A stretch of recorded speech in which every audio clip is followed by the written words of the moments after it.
Hello and welcome to another Tinto Talk video, a video about Europa Universalis 5, and I have a couple of things to get into before we start this video. Maybe three things, if we count the first thing being subscribe to the channel. It helps me out, and you get to stay informed about this game. Secondly, sorry about not posting video in a few days. Part of that being informed part kind of fell through right there. But yeah, my new job has had me completely exhausted lately, so I just couldn't get around to it. But we're getting around to it now.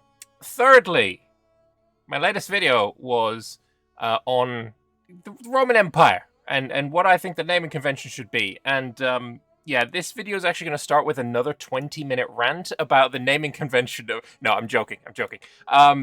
I think I went a little bit too far. I was a little bit too, let's say, animated, too passionate, too, I guess, insulting to people, and I just want to apologize for that and say that it's probably going to happen again. So, I don't know, shoot me again when it happens again. Whatever. It is what it is. Moving on, though.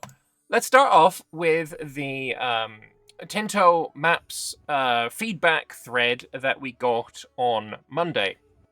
And it definitely feeds into the flavor dev diary for the Golden Horde as well. So we're not going to do the whole comparing each map to the previous map and do that kind of way. We're going to mostly skim through this one, essentially because it wasn't very well received. And that's mostly because the changes are not really as widespread, let's say, as people were perhaps hoping. So let's go and have a look through it. Hello, welcome to one more week of Tinto Maps feedback. Today we're reviewing the region of the Steppes before tomorrow's look at the Golden Horde and Horde-related content in Tinto Flavor. So, list of changes. 13 new locations have been added, which apparently is nowhere near as many as what had been suggested / in some cases demanded. Some provinces, Donetsk has been added, Kursk has been added as an area, and religions have been changed. Instead of different types of paganism, they now have actual names. Cool, all good stuff there. Corrections, renamed the following locations. There is one very specific one that has not been changed that is causing, or that I've seen cause most of the dissatisfaction, let's say, and that is, I mean, we'll get to it. I'll be scrolling there. Don't even worry about it. Also, a bunch of provinces being renamed: Kherson to Oleshia, which is an interesting one. Luhansk to Luhan. It's interesting. We've added Donetsk, but Luhansk, which are, of course, both Ukrainian oblasts, without any shadow of a doubt. Let's get that out of the way. This one got renamed to Luhan, but this one is still Donetsk. Would it? I don't know. It's interesting that those are quite similar in that way. Melitopol been changed as well. Edessa has been renamed to Kgb. Well, and it needed to be changed anyway because Edessa only has one S. But either way, interesting stuff been changed there. In the review, they were focusing a lot on the pops, rather than, I guess, on the map itself. They're not in line with the usual benchmark they have for most of the regions. Notice a lot of changes in the culture and religious maps, therefore. However, there are still some loose ends. So they're currently working towards adding some more minorities here and there. Thus, any additional feedback on the matter will be appreciated. And as they'll be able to implement stuff quickly from the feedback review. So, countries. Golden Horde, it's still fat. It's still huge. It's still much larger than what Europeans are able to see. You can see from the Tinto flavor for Genoa and Venice, this is the European, a Mediterranean Christian country, let's say. This is what they can see, and Golden Horde is kind of like cut off there, but much, much larger than, than what the Europeans can see, let's say. But yeah, different map. This looks like 3 identical maps. Oh, it's coloring in Wasteland. Okay, whatever. not going to bother with that. And also colouring in countries with their vassals of the same colour, I assume, is the other one. As for dynasties, Borjigin, of course, the heir to Genghis himself, or the heirs of Genghis. Country ranks and government types, kingdoms, duchies, etc. Steppe Horde, of course, monarchies, there's a republic there in Novgorod. And then there are some societies of pops as well up there, as we saw before. Now, locations. This is where the complaints, I guess, are coming in. And I was about to say, there's no way that I'm going to be able to find the location that people have a problem with, but I did actually just immediately find it. So, this one here, I think it's this one here, Proletarsk. Proletarsk is a name that stems from the word proletariat, and it was renamed to Proletarsk during Soviet era, which is, of course, much, much later than the end date of the game, 1836. So that is like an incredibly anachronistic name that a lot of people are taking as a sign of the issues or whatever. There's a lot of discontent, let's say, with it. But we have some more locations up in the north. As for your province map, this is what it is looking like right now. Although the amount that you will be playing on the province level, I don't know. A bit. You use your cabinet members mostly to work on the province level, so I guess it does make sense to really focus on that and see what those are all about as well. As for your areas map, again, they've gone back to coloring in the wasteland in the areas map, which I really, really dislike, and it makes places like Deshti, Kipchak much, much larger than they actually are. I mean, it's not that much smaller, because I think it's only this little bit here that it's a wasteland, but even so, it's... Stop it, please. It's too much. It's too much. Actually, looking at this... Yeah, I think that is just it anyway. As for terrain, it's looking continental, cold, arid, bit of Arctic in the north, nothing too strange there. This is another part that people are questioning. This this line of hills is the Ural Mountains, and now, from what I remember of the last time we looked at this area, I made this feedback before as well, that I would have expected to see mountains here. But essentially, the idea is they're not really mountains in the traditional way that you think about mountains. It is more of a gradual elevating of the landscape versus the devastatingly flatland that is all around it. And so, while it looks mountainous when you're on the flatland, is just because this is ever so incredibly flat, and then this is the only feature in the area, but it is not technically high enough to be technically counted as mountains, apparently. I don't know if I agree with that, and I still would say some mountains in there might still be desirable, but either way, that is just some of the justification, I guess, that I've seen. Forest, woodlands, sparse lands in the south there, all well and good. Development, another thing that people are having some issues with, especially the likes of the Kazan area should be a lot more developed. That is something that they're taking feedback on as well. As for harbors, of course, it's still great that we get harbors in the Caspian Sea. I love that still. The main harbors in Golden Horde area, we have Churs, blah blah blah. I don't know what that says. It's too small, but modern day what's it called? Sevastopol. There we go. Got it. But yeah, these are your harbors. Pretty decent ones there. Not too bad. Not too shaky at all. Cultures then. These are the cultures, and I think this map mode is kind of... I think this should be a bit more important, and I'll open this image in its own window, because we're going to come back to it. As for languages, we have, of course, the language of the country, the language... This one's the language of the country, sorry. This one's the language of the majority pop, I think. Common language and court language, there we go. I always just, like, go down and read it before I make words up. As for religions, Tengriist is the, Golden Horde's primary, and also the majority in a lot of their provinces. And then there is this line of Sunni. I think this is the river. I can't remember what that river is, but it goes through Astrakhan, I believe. Is it the Don? I don't know. Either way. But we have a lot of Sunni coming into this area as well. Some Komi pagans there, Udmurt pagans, lots of pagans in the north as well. Very cool. It now looks much nicer with a Tengrist majority in most of the hordes. Some more folk religions added, minorities here and there. Always nice.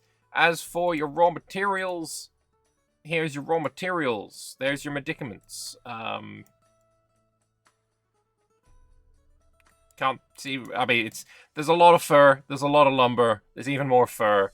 Some livestock. Quite a lot of livestock. But yeah, those are your main things you're going to be making. But you can just tell the absolute, like, shock difference between the area to its west and then the steppe. It's so different. And yeah, I find that shock difference is quite marked. As for your markets here, Kazan, Moskva, Kiev, Kaffa, Astrakhan, Tatar Yoke, it's looking okay. I'm liking that it seems to have been had a border added to differentiate the markets a little bit. That looks like a really nice change that people have been asking for, including myself. So big fan of that. And yeah, cool stuff.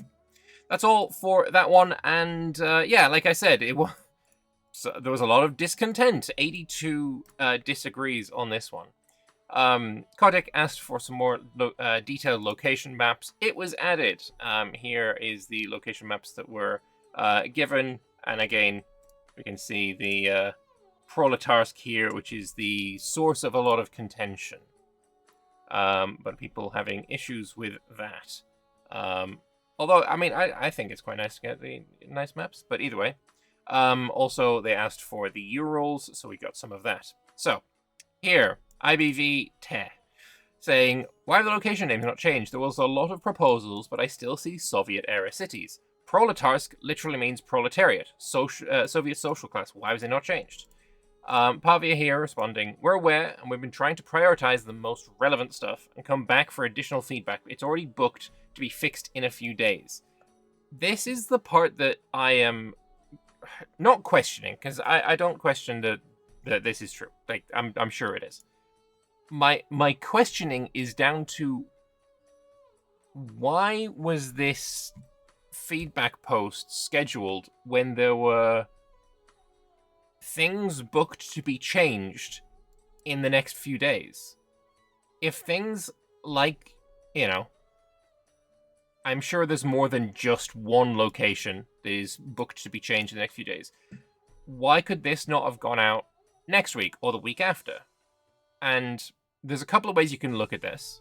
The optimistic way of looking at it is they're trying to get through the feedback threads and through the flavor threads. That's why we're getting 3 flavors a week. Because release is closer than we think, and, they want to get through these essentially as fast as possible to get the feedback.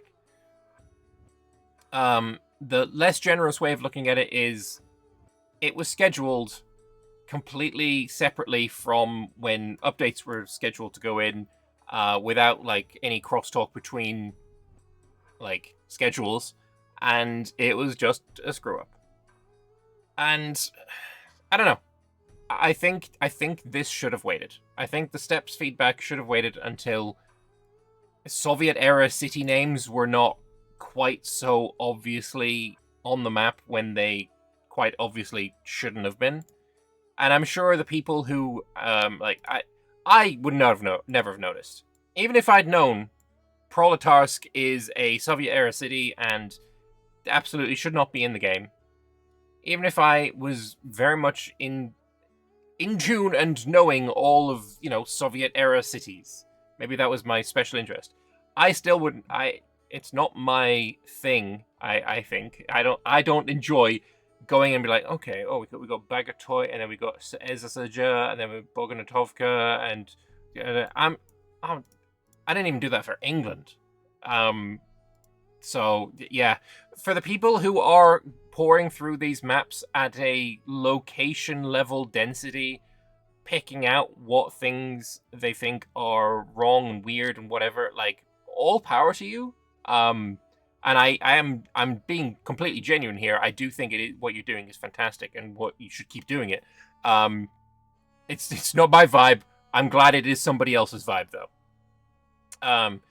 Asking, should all of the feedback from the original Tinto Maps be reposted because it's clearly overlooked? I think it's being a little bit.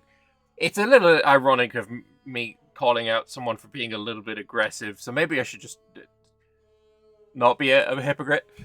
But saying that no, it's not going to be useful. What would be acceptable if you have a summary post of what is most relevant to prioritize, and see if he's done that. General Noob here, and also IBV also pointing out that development is not great. The devs have yet to explain what exactly it represents and how it's calculated. I'm not sure if that's entirely true.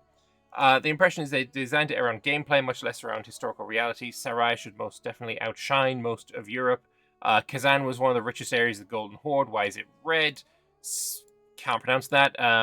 It was not even built at this date. Has more development than Kazan. Why is there no development in the capital region? So yeah, forwarded it on. So while aggressive, again, it's a bit hypocritical of me. It is it is still feedback that is being monitored and followed through on. Resources seem to be wrong in the Donbass area, and Zaporizhia should be iron, mercury, gold, copper. However, that is things that were exploited after 1836. A lot of the mineral resources in Ukraine only started to be extracted after the industrialization of the region started, which was, post 1836, which is fair enough. I'm of the opinion that it should be possible to work on these resources before they historically were, but that should come through, let's say, I don't think it should be there on the release of the game.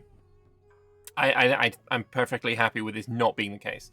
However, I can see in a future, a future release, a future DLC, focusing on I don't know, Kievan Rus, and having a mission, industrialize Eastern Ukraine, and it would change a bunch of the RGOs to these. I can see that happening. I don't think that's going to be there in the start of the game. I don't think it should be there at the start of the game on release, but I can see that being the case down the line. And then there is a bunch of the suggestions that they added, being thanked for. Here, players or AI should have the chance to exploit some of the mines ahead of time. It's not the design they're following, as they already mentioned several times. Again, I still think, a DLC later down the line where that is happening, I think is believable. It's plausible that would happen. Anyway, we're keeping this one open, but we're moving on to the, not that one. We're moving on to this one. We're moving on to the Tinto flavor for the Golden Horde. And there's some good stuff in here. It's not a tank that I have ever thought, you know what, I'm gonna play them. I'm not sure it's definitely not in my top 10. Mostly because I prefer centralized countries to hordes, and I know hordes are they can be quite powerful when used in certain ways. And I still think that hordes are going to be the countries most capable of doing a world conquest, if that is something that you're into. Yeah, let's have a look. Welcome to a Tuesday. That was yesterday, so I'm only one day behind now. The happy days, we take a look at the flavor content of EU5. Today we're taking a look at the Golden Horde. Being the most important step horde in 1337, it's a good mix of both unique and generic content. Start without further ado. The Great Chinggis Khan, and I think I'm pronouncing that right, let me know. managed to forge a great empire for all Mongol peoples, bringing into his fold great swathes of land from Europe to China. All people learned to fear the sound of Mongol armies galloping and the might and power of the Great Khan. As heirs of his legacy, the dream of bringing back the glory of the greatest Mongol horde is still alive. It was Khan Borjigin Jorchi. I know I pronounced that horribly. I can't pronounce Borjigin. Is that... whatever. Son of Genghis and his son Khan Borjigin Batu, who carried the legacy of the Great Khan and established the Golden Horde. Controlling the westernmost expansion of the Great Empire, they're in control of vast steppes, and many of the European countries are subservient to them, afraid of their great might. So, we have here the starting thing. I feel like these are stats that will change, you know, positive or negative 10. Give some suggestions for what these should change to, because obviously just a whole bunch of 6 6s is, it looks fake. It looks artificial. But we have primary culture as Mongolian. There's almost 4 million pops in the country. Mongolian is not even... It's less than 8.2% of their cultures.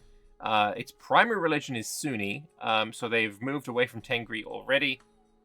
Though they definitely probably could move back to Tengri, as it is 60% of their country. Golden Horde, obviously looking like that on the map. It has some vassals as well. In modern day, it's Moldova, isn't it? A bunch of vassals: Hanska, Soroka, Barlad, Baya, Morbaya, Stralenset, and Horin.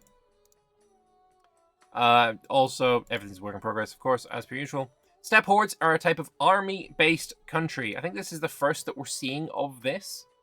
They have some specificities. They have whatever on this stuff. Succession laws, policies, estate privileges, whatever. They can downgrade to rural settlement costs, so changing your towns into rural, if that's what you want to do, it's much, much cheaper. Auto-conquer when at war.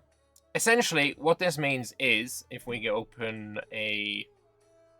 let's go back to this a second, and go back to whatever, here. Location map. If you occupy a location, you conquer it. If you think of Imperator Rome's Diadochi Wars or Imperator Rome's rebellions, that's what this is.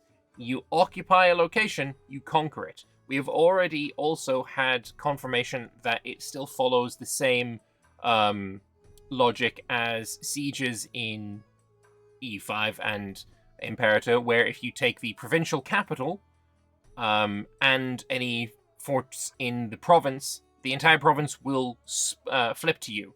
That's something that didn't work very well in Imperator. That is something that is working perfectly well in EU5. So that is why I think Hordes are going to be the country to do world conquests for, purely because if you manage to play the game like a turn-based strategy game, where you pause every day, move people where they need to be, split up guys into the smallest stacks possible, like, you are going to be able to do absolute magic with auto-conquer when at war. That's I think the only reason why this is going to be the world conquest tag.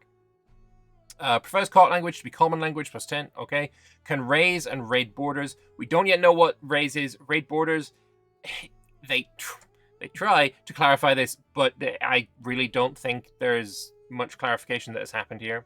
Horde unity change on ruler death, minus 50. That's actually huge as well. Steppe Horde is a government type based on the military power of its ruler. Relatives of the current ruler have higher chance to become an heir, but seniority and personal abilities are also highly regarded. Rulers are issued from the elite members of society and will only keep the loyalty of their peers as long as they prove themselves capable of subjugating, razing, and plundering neighboring countries. Because of that, succession is a momentous event for a Steppe Horde, and might even lead to a collapse if the new ruler fails to demonstrate its might. So, we have some reforms privileges to start with, and we're getting to see a lot more of the artwork as well for the privileges. Here, like, none of these privileges have default art, which I think is fantastic. We're getting to see more and more of it, and I love it. Our starting crown reform is Legacy of Genghis Khan. Minus 10% have maintenance cost, expected cost of court, minus 2, and then progress to aristocracy plus 0.1.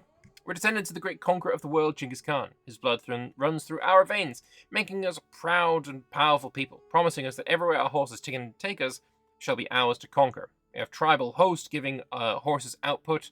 I think horses are just on RGOs. I don't remember seeing a building that produced horses, but I could absolutely be wrong. So yeah, if you have horses RGOs, then you're going to be having a lot of fun there. The breeding of strong horses should be the cornerstone of our powerful host. By entrusting the process to our elites, we will ensure to never run out of mares for our prestigious armies. Fantastic. We have share of the spoils. Expected cost of cork back up by 1%. So, okay, seems okay, fair enough. Victory always tastes sweeter when the spoils are hoarded under our great clan. However, by sharing them, we will certainly win over many of the powerful clans that reside under our banner. We have the Kipchak Khanate as a unique advance in the Age of Traditions. Culture capacity plus 50% and plus 10% manpower. Culture capacity is huge, so having that is massive, actually.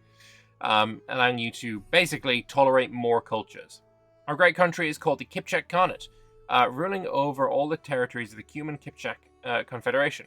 With such swathes of land under our command, the armies we can gather will be innumerable.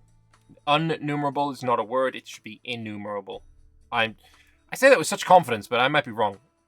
I'm fairly sure I'm not, though. We have the legacy of Jochi in the Age of Traditions as well, making your cavalry maintenance costs even cheaper. After Genghis Khan, his son Jochi died not long after. However, his presence and legacy are still felt in our country, to the point we are still known as the Ulus of Jochi. Warriors flock to our banners to uphold that legacy, which is the legacy of the Golden Horde, giving you extra legitimacy and Horde unity. The world shall tremble before us. We are one of the main constituent parts of Genghis Khan's empire, and we represent the main political force of Eastern Europe and the steppes. We have the Perso-Mongol administration in the Age of Renaissance, increasing the speed of integration, so basically how fast you can core things. Our ancestors refined the Mongol administrative system over the centuries, but they were not shy of incorporating the ideas and methods of the cultures they subdued. Our system of administration is in part based on traditions dating back to the great Genghis Khan himself, and in part on what we have adopted from the Persian and Muslim bureaucrats in the lands conquered. We have Tatar traditions giving extra cavalry power, so essentially EU4 terms, this is Cav combat ability, CCA. Our empire may no longer be ruled from horseback, but our armies very much are. Over the centuries, we've stayed true to our origins, ensuring that few can match the skill of our riders. As we go forward and adopt new technology and tactics when needed, we'll build a strong organization and martial tradition of the Mongol Empire. Alright, here is the cool thing, in my opinion. We have art on... I assume this is just unique units, or maybe it's for all units nowadays, but holy balls, we're getting art on the unit panels, which is... Some people might think this is superfluous, but I think I like art. What can I say? I like artwork. So here we have horse archers. I don't see any bows. Minor nitpick number one. The horse archers have no bows. They are not archers. But either way, they cost no manpower monthly, which is, I think, incredible. One of the big limitations on army size is the fact that every unit that you build, every professional regiment that you raise, costs monthly manpower. So you have to balance between how many men do I want in the field and how many men can I have in the field based on my manpower, because you don't want to go down to gaining no manpower month, otherwise you're not going to be able to, recover men when they die in battle. So, you're going to have some kind of balance. I'm sure a meta will apply at some point. But these guys, 0 monthly manpower is insane. Combat power got morale damage done. I think these are the big ones to look out for here. Huge initiative, combat speed, flanking ability there as well. So, yeah, pretty hefty. Riders from the steppes have specialized in 2 ways of mountain combat, lances or archery. For the latter, the development of stronger but smaller bows have given them the mobility of horses and the accuracy and fast volley that short bows provide, making them ideal for hit-and-run tactics. So yeah, we've got lancers and bow. None of these guys have... Anyway. We have the Uruks, which is their auxiliary unit. Does cost monthly manpower. and you know it's an auxiliary unit, so you're not looking at stats really. Illustrations were recently added to the unit tooltip. The first one is the East Asian graphical culture for Age of Traditions horsemen, while the other is for generic supply units. So yeah, we're getting. I don't know how much art, but there's going to be a lot of art added to the unit tooltips, and I don't know, I kind of like it. There's a couple of unique buildings. We have the Kurultai. It gives you monthly manpower and lets you recruit regiments. Can be built town, cities, and rural. And doesn't. It's just a building you can build everywhere, essentially, giving monthly manpower. Fantastic. A symbol of the local council's authority, serving as an arbiter of important decisions and the mustering of men for the army. With this text, I would say having a bit like the what's it called, the bailiff, giving it some local control propagation as well might be a nice thing to add there. We have the Caravanserai, giving some trade adventures and trade capacity. This is going to be the building you spam out everywhere. +1 trade capacity, and you can build it in rural. This guy is going to be absolutely insane at trade. This is going to be fantastic. And these, I believe, are laborers as well. Important milestones along the Silk Road, providing rest for both merchants and the animals carrying valuable goods. We have access to a unique mechanic to portray the relationship with the Russian principalities, the Tatar Yoke, which is an international organization. So, you cannot do no CBs against other nations. So if you are playing as one of the members of the Tatar Yoke, like, say, Volhynia, you're not going to be able to no CB Halleck. You need to have a justified CB, which is cool. It's a bit like in the HRE. The leader, so Golden Horde, gets some prestige and tribal cohesion. Other members get less development. The development goes down if you are a part of this Tatar Yoke, because I guess that, you know, the development is being stolen from you by the Golden Horde. Consists of the various principalities of Eastern Europe that are subject to Tatar rule following their invasion in the 13th century. The most prominent of rulers is awarded the title of Grand Prince and tasked with collecting tribute from the other tributaries on behalf of the Golden Horde Khan. So at the start of the game, that is Muscovy. So here's the Tatar Yoke panel screen. You can see who the Overlord is, who the Grand Prince is, and the various members. As you can see, there are 3 statutes: the Tatar Overlord, Grand Prince of Vladimir, and the regular members. So the Overlord, Lord and Master of the dreaded Tatar Yoke, all foreign political ordeals in the Yoke are handled by them. The Grand Prince gets a little bit of that development back, rural migration attraction, and town and cities migration attraction as well. It has the fortunate task to collect the tribute for the Tatar Overlord from their peers. While they are a member of the Tatar Yoke like any other, their position grants them significant power to enrich themselves. They collect the tribute from the regular members and send it to the Tatar Overlord, and we have a panel showing what that happens, where that happens, and how much they are paying. Proportion 100%. Does that mean they are giving 100% of this, whereas Kyiv is only giving 16% of this? Or is that... Wait, payee, payer. So is this... He is collecting from this? Yeah, delivered to the Grand Prince. Okay, so you add all these numbers together and you get to this. And then how does this transfer to the Golden Horde? In this way. Okay, alright, so this is now... Yeah, proportion is basically, this is 16% of this overall. Okay, that makes sense now to me. And then they are giving, honestly, less than half of what they're paid, giving it to the Golden Horde. So... yeah, no wonder the Muscovites got to be the dominant force in the area if they're cheaping out on their payments.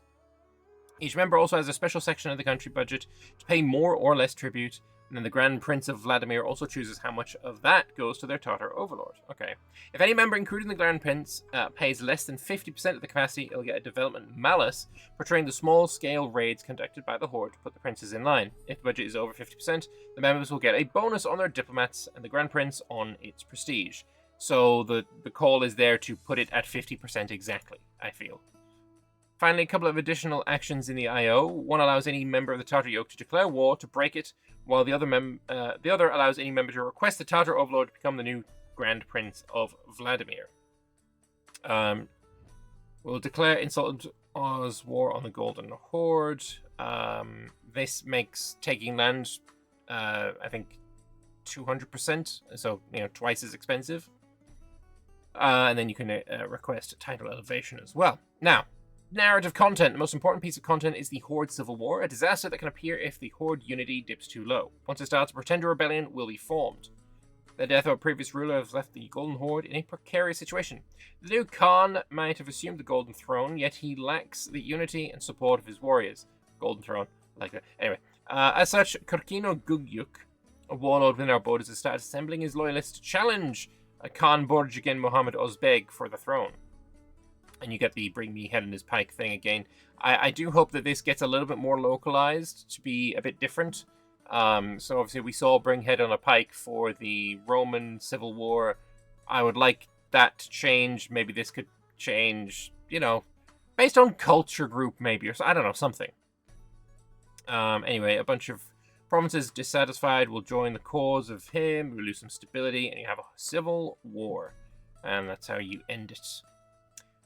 Once the authority of our rulers questioned, rivaling warlord threatens the Horde with civil war to claim the throne for themselves. The Horde must march to war against its very own renegade warriors. Clearly, this war is happening because Guyuk is like a 7-foot Chad, and Muhammad here is a 5-foot piddly weakling. Clearly, that's the case, right? That's the only... Right? Anyway. So every month you got 16% chance of an event relating to the disaster happening, and it goes from there. Some events that can happen while the disaster is active, usually with not the best outcomes. So get the Surgut Rebellion. Warriors of Surgut demand their autonomy independently from the Khan and threaten with rebellion if the Khan does not oblige. So you can let him bow before no one to get some Horde unity, but they join the rebellion, or you can let them go free. Actually, no, you just give them a bunch of control, and you lose some centralization and lose some Horde unity. The murder of Khan Borjigin Mohammed Ozbeg. In a mere moment of carelessness, a split second of inattention, and the flame of life gets snuffed out in an instant. That is the fate of the Khan, whose life was taken with an arrow to the throat by the leader of the rebellion. Okay. While tragic in any lesser state, the Golden Horde has become a normalcy. You lose a bit of stability for that. Unsecured borders.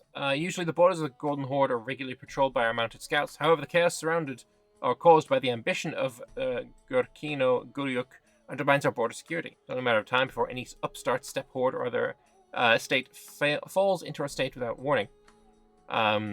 So yeah, you don't have too many good options here. There's a lot of pain while you're in a civil war.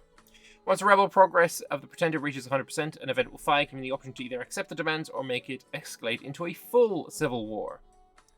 With the sudden death of Tatar overlord Borjigin Mohammed Ozbeg, the Golden Horde witnessed a quick chain of bloody succession. Although Khan Borjigin Janibeg is the rightful successor by our law, Kurkino Guyuk tries to exploit the chaos of the succession and attempts to usurp the throne. A confrontation against him might avoid the death of the Khan, but it will result in a civil war. So you can choose to go to war or not. It's treason then indeed. And we got a lovely little bit of a civil war going on there. If victorious, the Pretender will be put in the place, but as long as the disaster is active, another one will soon rise again. So you want to get rid of it quickly. Golden Horde prevails. The authority of Khan Janibeg is restored. Guyuk has been brought to justice, shortly after to the sword as he deserves it. Yet, once one warlord is defeated, a new one aspires to continue his efforts. Dolgun Delbeg rallied the scattered warriors behind his banner to challenge the Khan once more. Absolutely vile. No succession crisis finds an easy end. But if you do end it, you get some Horde unity, I guess. Only when there's no more rebellions or civil wars active and both stability and Horde unity have been restored will the disaster finally end. Long live the Khan. Stability based on crown power as well. Nice. So that is it for the Tinto flavor, but we do have a few comments to go through. So starting off with this one here. There was a reason why Crimean, Kazani, and other khanates appeared when the Great Horde collapsed. They were based around the biggest clusters of settled population in Crimea and along the Black, Azov Seas, Volga, and the Ural rivers. Please make it possible for the collapse of the Great Horde, Golden Horde, sorry, to be more historical for the AI, not like the craziness we've seen in YouTube videos. Specifically, the YouTube video from Zlevik showed some absolutely vileness. Like this is what he saw in his video. Which it initially doesn't seem too crazy, but then you see frickin' Bulgarian border gore.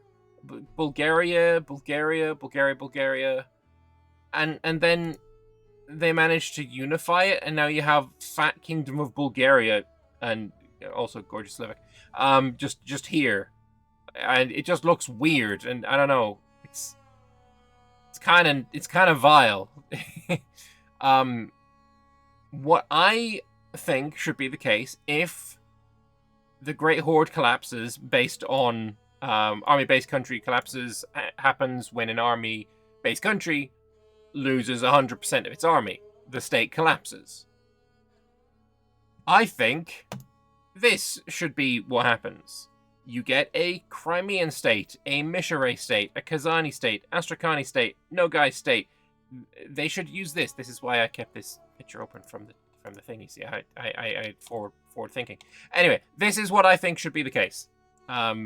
Is it the most realistic thing in the world? No. Does that matter? No. It certainly would be better than what we have, in my opinion. Then you would get a Crimea, and you'd get a Kazan, and you'd get a Nogai, and those are all, an Uzbek, and those are all countries that we remember from EU4. And yeah, I just think that would essentially be a pretty good idea. You've actually created the respective cultures based on the future split. Yeah, this thing. It's the same thing that I just had. That would be, in my opinion, the best situation to happen, right? Base it on the cultures. But anyway, moving on, we have, is there an event or mission for reunifying the Mongol Empire? Or will that only apply to the Yuan dynasty? It is a formable country. Form Mongolia. You need to have all of these provinces. They start with Sarai and Kazan, fair enough. Samarkand makes sense, northern Persia. Kaffa is in Crimea, I believe. Khanbalik is the capital of Mongolia. And then we get into some little stranger ones. Karakorum is in the center of China. Guangzhou, I actually can't remember where that is, or Chongqing. But Nanjing? Right, Nanjing is like here. Obviously, here's map of China. Nanjing is like here. Karakorum, I think, is like here or something. I can't remember. But yeah, Nanjing is like here. Zooming in a bit more, Nanjing is right there. You see this little inlet of water? Little inlet of water, so Nanjing is like here. So you're going to have to conquer basically into China to form Mongolia. And while, on the one hand, that's like, it's Mongol Empire. But I am of the opinion that there should be 2 tiers of Mongolia. You should have a Mongolia and a Mongol Empire. Mongolia should not require Chinese provinces. The Mongol Empire maybe could. That's kind of where I'm sitting on that one, because I don't know, I feel like you probably should be able to have a Mongolia that isn't the full conquest of China, Kublai Khan situation, right? I don't know. I'd like to hear your thoughts on that one, because I'm not 100%. What happens to Tatar Yoke during the succession crisis? Tatar Overlord is still a legitimate Khan. If the Pretender wins, the Golden Horde will be reunited again, so nothing will change regarding the Tatar Yoke. It's on the Russian principalities to break it. Tatar raids, I suppose, portrayed here as raising, had a huge impact on the population dynamic as part of the world, similar to the Berber pirate raids. Now that you portray population so meticulously, there will be any mechanics portraying the slave raids. They transferred millions of people from Eastern Europe and Mediterranean to the Islamic world. And all we get is the image here. Can raid borders, when you hover over that, you get, this allows the country to use the raid border action. And then when you hover over that, you get raid the borders of our unsuspecting neighbors for slaves and gold. Cool, but how does it work? But how does it work? How do you make use of this? Is this a CK2 situation where I can raise troops, bring them into a neutral country, and start sieging it down to steal some people? Are we getting a CK2 raid mechanic? Is that what we're seeing? Because if so, awesome. But I don't know. There's no information. This tooltip is giving no information. I love tooltips and tooltips, but sometimes the tooltips just they're not quite there yet. Is Moldova a vassal of the Golden Horde? There are several Moldovan principalities that are vassals of the Golden Horde at the start. There's a dynamic historical event for Hungary to send the first Moldovan voivode to the region, which unifies the principalities into a Moldova, becoming a March of Hungary. Very cool. And finally, cool Horse Archer art. Do you have any other cool art you can share? Is unit art always for bigger categories like Horse Archer, or do more specific types also have their own art? Like, for example, the Janissaries. They'll be showing more unit illustrations from now on as they're in the unit tooltips. We're aiming for generic cultural illustrations per age. So, for example, East Asian Armored Horsemen for Age of Traditions, following the graphical culture system that St. Dave presented some weeks ago. From there, it might be possible to add more unique illustrations in the future. I mean, this is going to be... Is there a word for it? Because I'm thinking, like, DLC bait is a little bit rude, but it's really good for DLC. And I don't know, having a DLC based around a country or culture, and also, oh yes, and in this DLC there's also like these 17 different pieces of art for all the different units. Or 17's a bit high, but that kind of thing, I kind of vibe with it a bit. But I'd like to know your thoughts on everything, so leave them in the comments below. I'm ending this video here now. Again, apologies that I'm a little bit late on the map rework. And I will see you guys tomorrow for the Tinto talks on Islam, which is actually already out. And yeah, it came out a couple of hours ago. I have yet to read it or go over it. I've been busy, but you know what? Here, spoiler alert, there's a temple. Anyway, thank you all very much for watching. I will see you guys tomorrow. Yeah. Subscribe to the channel, please. Bye.